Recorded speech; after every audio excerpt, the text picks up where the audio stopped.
प्रिय छात्रों नमस्कार। आप सभी का ओम ए टू जेड क्लासेस में स्वागत है। आज हम कक्षा 10 गणित चैप्टर 8 का अध्ययन करेंगे। इससे संबंधित सूत्रों का अर्थात चैप्टर 8 है हमारा त्रिकोणमिति। तो हम त्रिकोणमिति क्या है और इसमें प्रयुक्त होने वाले फार्मूले का अध्ययन करेंगे।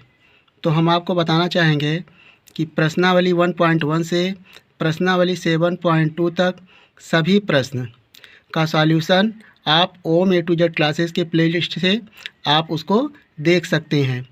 और आज हम त्रिकोणमिति के विषय में बताना चाहेंगे। यह एक गणित की शाखा है। जैसे आपने अंकगणित पढ़ा है, बीजगणित पढ़ा है, रेखा गणित पढ़ा है, इसी तरह त्रिकोणमिति भी गणित की एक शाखा है। तो यहाँ से देखें त्रिकोणमिति, यहाँ पर त्रिकोणमिति का अभिप्राय है जिसमें 3 कोण हो और मिति का मतलब माप से है। अर्थात हम 3 कोणों वाली अर्थात त्रिभुज के कोणों और भुजाओं का अध्ययन करेंगे। तो हम इसे इस प्रकार परिभाषित कर सकते हैं।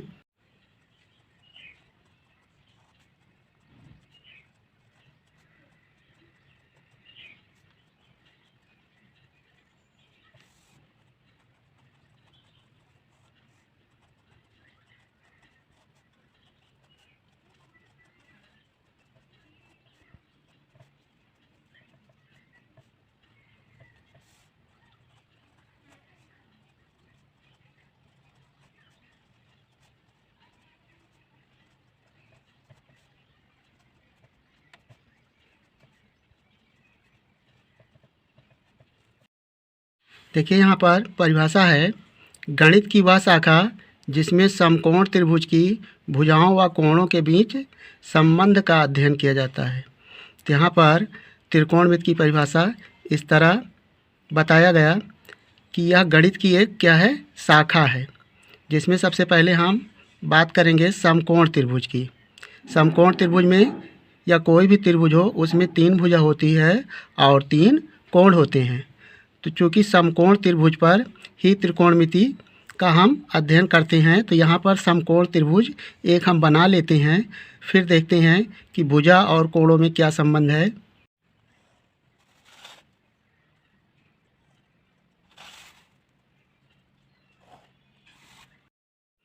यहाँ पर हमने एक समकोण त्रिभुज बना लिया है।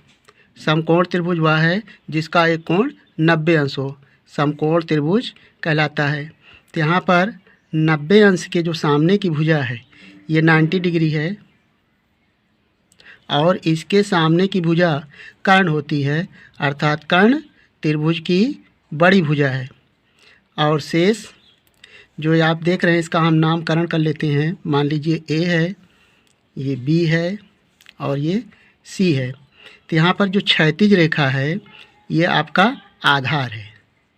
BC क्षैतिज रेखा है, इसे हम आधार कहते हैं।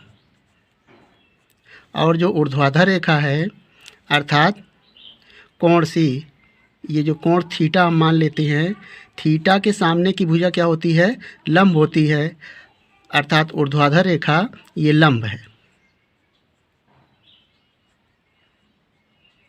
AB लंब है, BC आधार है और AC कर्ण है। तो यहाँ पर इन तीनों का संबंध यानी कर्ण, लंब और आधार का संबंध बताने वाले सबसे पहले पाइथागोरस दादा ने बताया था कि कर्ण पर बना वर्ग शेष 2 भुजाओं के वर्गों के योग के बराबर होता था। यह उनका प्रमेय का कथन है, कक्षा 9 में आपने सिद्ध किया था। तो यहाँ पर हम पाइथागोरस के प्रमेय को लिखते हैं। पाइथागोरस प्रमेय यह कहता है कि कर्ण पर बना वर्ग अर्थात कर्ण वर्ग बराबर आधार वर्ग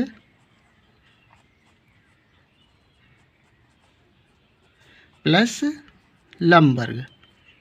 यह हमारी पाइथागोरस प्रमेय का जो सूत्र है। इसमें देखिए कर्ण, आधार, लंब अर्थात कर्ण है AC, या आप इसे इस प्रकार भी लिख सकते हैं AC का वर्ग, आधार है BC वर्ग प्लस लंब है AB। तो इस तरह से तीनों भुजाओं में इस सूत्र का संबंध, यानी इस सूत्र की सहायता से हम संबंध स्थापित कर पाए हैं। तो यहाँ पर फिर से एक बार समझ लें, थीटा के सामने की भुजा लंब और 90 अंश के सामने की भुजा कर्ण होती है और क्षैतिज रेखा आधार होता है। इस तरह से ये बहुत ही इम्पॉर्टेंट सूत्र है। इसका प्रयोग चैप्टर 8.1 में है। तो इस तरह से आपको इसको कंठस्थ कर लेना है। कक्षा 8 में भी प्रयोग किया, 9 में भी प्रयोग किए हैं, और आपको ना याद हो तो इसे कन्फर्म कर लें और याद कर लें। तो यहाँ से हम चाहेंगे भुजाओं, इसमें सिर्फ भुजाओं के बीच में संबंध आया है। यहाँ पर देखें, समकोण त्रिभुज की भुजाओं व कोणों में भी संबंध हमको स्थापित करना है। तो यहाँ पर केवल हमें भुजाओं में संबंध इस पाइथागोरस प्रमेय की सहायता से मिल पाया है। अब हम लिखेंगे भुजाओं और कोणों में संबंध। त्रिकोणमितीय अनुपात, यहाँ पर हम भुजाओं और कोणों में संबंध ज्ञात करेंगे। पाइथागोरस प्रमेय से हम केवल भुजाओं में संबंध तीनों भुजाओं में ज्ञात कर सके हैं। त्रिकोणमितीय अनुपात में, त्रिकोणमितीय अनुपात यानी 6 अनुपात होता है। उनका नाम इस तरह है। पहला साइन और थीटा कोण है, आप इसे थीटा कहेंगे, इसे हिंदी में थीटा कहते हैं, ग्रीक अक्षर है। तो यहाँ से साइन थीटा, कॉस थीटा और टैन थीटा, फिर कॉट थीटा, इस तरह से कॉट थीटा, सेक थीटा और कोसेक थीटा, ये 6 त्रिकोणमितीय अनुपात हैं। तो सबसे पहले हम साइन थीटा यानी लंब और कर्ण का जो अनुपात है वह साइन थीटा है। यहाँ पर अभी याद करने का एक ट्रिक है। देखें, यहाँ पर लंब साइन थीटा बराबर लंब बटा कर्ण होता है। यहाँ पर ट्रिक जान लें, लाल बटे कक्का, यह एक ट्रिक है जिससे आप इनका संबंध बड़ी आसानी से ज्ञात कर सकते हैं। यानी यल से लंब होगा, ए से आधार और के से कर्ण। तो यहाँ पर पहला है साइन, यानी इसे हम साइन बोलेंगे। साइन थीटा बराबर लंब बटे कर्ण। तो लंब के लिए यल और कर्ण के लिए के, तो लंब बटा कर्ण हुआ। आप इसे चाहें तो लंब को ए बी लिख लें, ए बी बटा और कर्ण ए सी। इसी तरह कास थीटा बराबर दूसरा नंबर आएगा कास थीटा का, तो कास थीटा हो जाएगा आधार बटा कर्ण। तो आधार है बी सी, यानी आधार बटा कर्ण, और इसे आप आधार को बी सी लिखें और कर्ण को ए सी भी लिख सकते हैं। इसी तरह टैन थीटा बराबर तीसरा नंबर है टैन थीटा का, तो टैन थीटा बराबर लंब बटा आधार। तो यहाँ पर लिखेंगे लंब बटा आधार। तो लंब है यहाँ पर ए बी और आधार है बी सी। अब इसको उल्टा करेंगे तो काट थीटा प्राप्त होगा, अर्थात आधार बटा लंब क्या होगा, काट थीटा। आधार बटा लंब यानी साइन कॉस टैन, फिर होगा नीचे से काट और सेक कोसेक। तो काट थीटा बराबर आधार बटा लंब, तो आधार बटा लंब। तो आधार है बी सी और लंब है ए बी। इसी तरह सेक थीटा बराबर हो जाएगा कर्ण बटा आधार। तो कर्ण है हमारा, यानी कर्ण लिखेंगे कर्ण बटा आधार। तो कर्ण को ए सी और आधार को बी सी। इसी तरह कोसेक थीटा बराबर हो जाएगा कर्ण बटा लंब। तो कर्ण को आप लिखेंगे कर्ण और बटे लंब को, लंब बराबर कर्ण है AC बटे लंब है AB। तो यहाँ से देखें 6 त्रिकोणमितीय अनुपात का संबंध भुजाओं के अनुपात में है, यानी साइन थीटा का अनुपात लंब बटा कर्ण से है, कास थीटा का अनुपात आधार बटा कर्ण से, टैन थीटा का अनुपात लंब बटे आधार से और काट थीटा का अनुपात आधार बटे लंब से है। सेक थीटा बराबर कर्ण बटे लंब और कोसेक थीटा बराबर कर्ण बटे लंब। यहाँ पर साइन थीटा का जो व्युत्क्रम है वह है कोसेक थीटा, यानी साइन थीटा बराबर होता है लंब बटा कर्ण अर्थात AB बटा AC और कोसेक थीटा बराबर है कर्ण बटा लंब अर्थात उल्टा है। और कास थीटा का व्युत्क्रम है सेक थीटा, यानी कास थीटा बराबर आधार बटा कर्ण और वहीं सेक थीटा बराबर कर्ण बटा आधार है।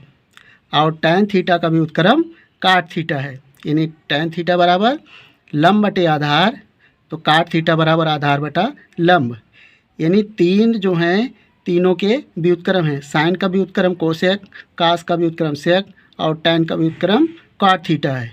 इस प्रकार से यहाँ पर एक ट्रिक है जिससे आपको याद नहीं करना पड़ेगा, यानी आप इसे जान लें लाल बटा कक्का तो साइन थीटा बराबर लंब बटा कर्ण, फिर आए कास थीटा बराबर हो जाएगा आधार बटा कर्ण, फिर टैन थीटा बराबर लंब बटा आधार और फिर नीचे से काट थीटा बराबर हो जाएगा आधार बटा लंब, फिर सेक थीटा बराबर हो जाएगा कर्ण बटा आधार, फिर कोसेक थीटा बराबर कर्ण बटा लंब।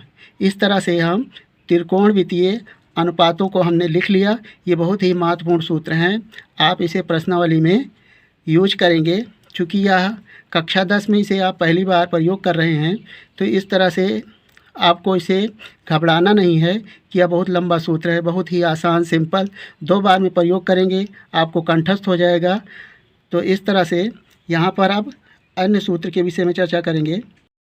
यहाँ से आप लिख सकते हैं चूँकि साइन थीटा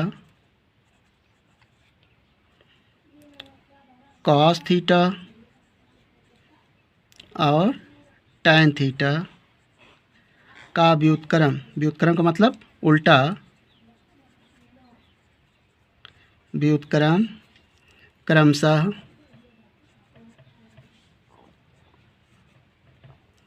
यानी साइन का व्युत्क्रम क्या है कोसेक थीटा और फिर कास का व्युत्क्रम है सेक थीटा और टैन का व्युत्क्रम है काट थीटा। ठीक, तो इस तरह से साइन का व्युत्क्रम कोसेक, कास का व्युत्क्रम सेक और टैन का व्युत्क्रम काट थीटा होगा। तो इसे हम इस प्रकार भी लिख सकते हैं, अर्थात साइन थीटा बराबर 1 कोसेक थीटा, यानी साइन का उल्टा क्या होगा कोसेक। जैसे आप 2 का उल्टा करें तो हो जाएगा 1/2, तो 1 ये व्युत्क्रम के लिए लगाया जाता है, इसलिए इसी तरह साइन का व्युत्क्रम 1 कोसेक थीटा।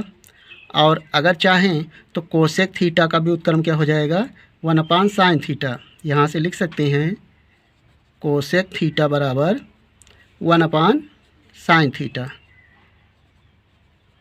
इसी तरह कास थीटा बराबर हो जाएगा 1 सेक थीटा, या सेक थीटा का व्युत्क्रम कास थीटा। सेक थीटा बराबर 1 कास थीटा। और फिर टैन थीटा का व्युत्क्रम हो जाएगा 1 काट थीटा। और यहाँ से काट थीटा का व्युत्क्रम टैन थीटा, काट थीटा बराबर 1 टैन थीटा। इस तरह से ये त्रिकोणमितीय अनुपातों का व्युत्क्रम एक दूसरे के पूरक हैं, अर्थात साइन का व्युत्क्रम कोसेक, कास का व्युत्क्रम सेक और टैन का व्युत्क्रम काट। यहाँ से आप यदि इसी तरह हम एक छोटा सा क्वेश्चन आपको दिखें, मान लीजिए क्वेश्चन है एग्जाम्पल के तौर पे, यानी आपको मान लीजिए सिद्ध करना है sine theta equal to cosec theta बराबर 1। ये आपको प्रूव करना है। यानी साइन थीटा और कोसेक थीटा ये आपका लेफ्ट हैंड साइड है, अर्थात LHS और RHS है 1। तो आपको ये प्रूव करना है। तो यहाँ से इन फार्मूलों का प्रयोग करें। आप इनमें से साइन थीटा के स्थान पे लिख सकते हैं 1/कोसेक थीटा। इन दोनों को कोई चेंज करना है। इसमें प्रूफ करने में आपको ये देखना होगा कि हम इसमें से किस फार्मूले का प्रयोग करें जिससे आसानी से हमारा प्रूफ हो जाए। तो सबसे पहले LHS लिखेंगे लेफ्ट हैंड साइड, इसे आप एक बार नोट करके, और साइन थीटा की जगह पे आप लिख सकते हैं 1/कोसेक थीटा इंटू कोसेक थीटा। तो यहाँ से कोसेक थीटा से कोसेक थीटा कैंसिल हो जाएगा और बचेगा केवल 1। और इस तरह से ये RHS यानी राइट हैंड साइड आपका प्रूफ हो गया। तो ये फार्मूला बहुत ही काम के हैं और इसी तरह क्वेश्चन प्रश्नावली में आपको मिलेंगे। अब नेक्स्ट फार्मूला के विषय में चलते हैं। साइन थीटा आप जानते हैं, अभी आपने बताया था, साइन थीटा बराबर लंब बटे कर्ण होता है। यहाँ से इस तरह से लिख दें, ये लंब है आपका, लंब बटे कर्ण, यानी हमेशा इसे लाल बटा कक्का लिख लें जहाँ भी प्रयोग करना हो। ये आपका आसानी से कंठस्थ भी नहीं करना है। साइन थीटा के लिए लंब बटा कर्ण और फिर cos theta. Cos theta, cos theta बराबर हो जाएगा आधार बटा कर्ण। आधार बटा कर्ण होता है।